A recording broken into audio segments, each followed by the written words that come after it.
We all hit that moment when conversation stalls and an awkward silence stretches way longer than it should. The funny thing is, it doesn't matter whether you re-talking to someone new or someone you already know. Sometimes the string of topics just stops. But the truth is, keeping a conversation alive isn't about having an extraordinary life, but about using a few simple strategies that spark curiosity, deepen connection, and break monotony. And that's exactly what you're going to discover today. 1. The conversation died, you're chatting, she's responding, it's going well, and suddenly nothing. Silence. That's when the topic dies and panic sets in. Brain goes blank. Fingers itch to type something lame just to fill the void.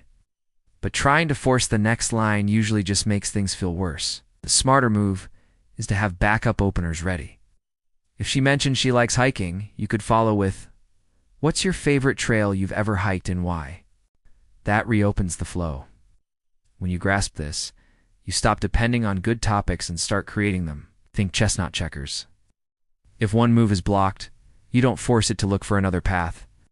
In WhatsApp, that path is genuine curiosity, humor, or context-based shifts. Once you see that the issue never was silence, but the lack of options, you'll find yourself riding to the next topic effortlessly. 2.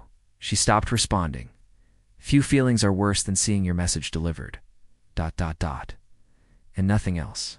Heart beats fast. You wonder, did I mess up? But often it has nothing to do with you. People get busy, distracted, pulled away.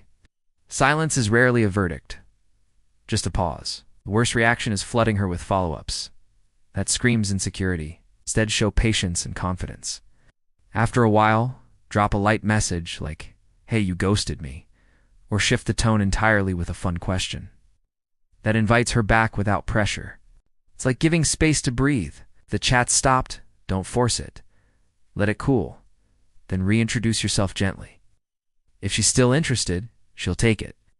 If not, you've preserved your dignity. Eventually you'll see that the bigger issue is not her silence but your reaction to it. 3. She's giving dull replies. When replies shrink to KK yup or just emojis, it feels like someone poured cold water on the vibe. You might think she's bored or uninterested, and maybe she is, or maybe she's just mentally checked out for a moment. The trick is reading the room. If she's going dry, shift energy. Don't match dullness with more dullness. Crack a joke, spark curiosity. I have a weird question. Want to hear it? That's like switching gears in a stall engine revs and you're back moving, and if even that doesn't work, that's your signal? The flames dim. Use it as a cue to either retreat or pivot to something she can engage with. Don't wrestle silence into obedience. It drains you.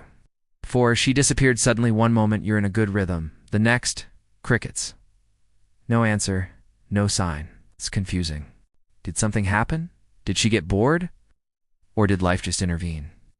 The mystery feels personal, but usually it's not. Reacting by chasing her will only make things worse. A smarter move is to give space, then revive with something light, maybe a meme, a weird question, an observation like, that quiet, suspense or what, shows you're unfazed and playful. If disappearance becomes a pattern, it tells you something. The match isn't a priority. That's okay, better to invest time where it gets reciprocated. Conversation is a game of back and forth. If she stops playing, you can stop too. 5. Lack of interest, you might still get replies, but they feel flat, no spark, no follow-up questions, no real engagement. That's interest in decline. Conversation becomes one-sided. You ask, she answers, but misses the elbow room to reciprocate. If she truly doesn't care, even your best moves bounce off the wall. The smart thing is to pull back. Show that you have a life, passions, people, that you're not just waiting for her next text to feel validated. Here's the ironic twist. When you stop trying so hard, sometimes she'll reappear wondering what changed. But that's not the goal. The goal is having your value independent of her reaction. 6. Sending too many messages believing that bombarding her with texts shows you care? That's backwards. Too many messages equals suffocation. It's like a brand sending ads every hour, you tune them out eventually. The same applies to chats. Good conversation works like tennis. You volley, then she returns. If you just overhit, she can't keep up, and the energy dies. Cogent pauses build tension and space to miss you. Here's a filter. Before sending another message, ask, am I adding something worthwhile? If not, slow down. Confidence comes in control, and control draws interest. You'll see. Fewer messages often spark better replies. 7. Lack of creativity. Sticking to the same worn-out lines kills conversation faster than any ghosting. How are you, or what's up? Can work once in a while, but overused, it's dead air.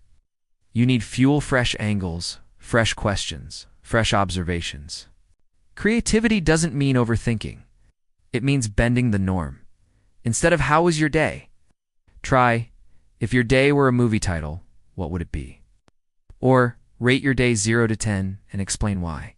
See, those questions invite personality, not templates. So bring outside stuff into the chat. Movie you watched, song you discovered, weird fact.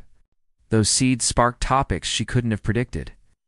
When conversation becomes a space of surprises, it stops being a chore and starts being an adventure. Conclusion. So, let me ask you, will you keep sending lifeless hello messages, or will you start using tools that actually keep things flowing? The choice is yours. But remember, small tweaks in how you talk can lead to massive changes in your chats and in real life. Try these methods today. Drop a comment telling me which one you'll use first. And Dan T, forget to subscribe and hit the bell so you never miss what is next.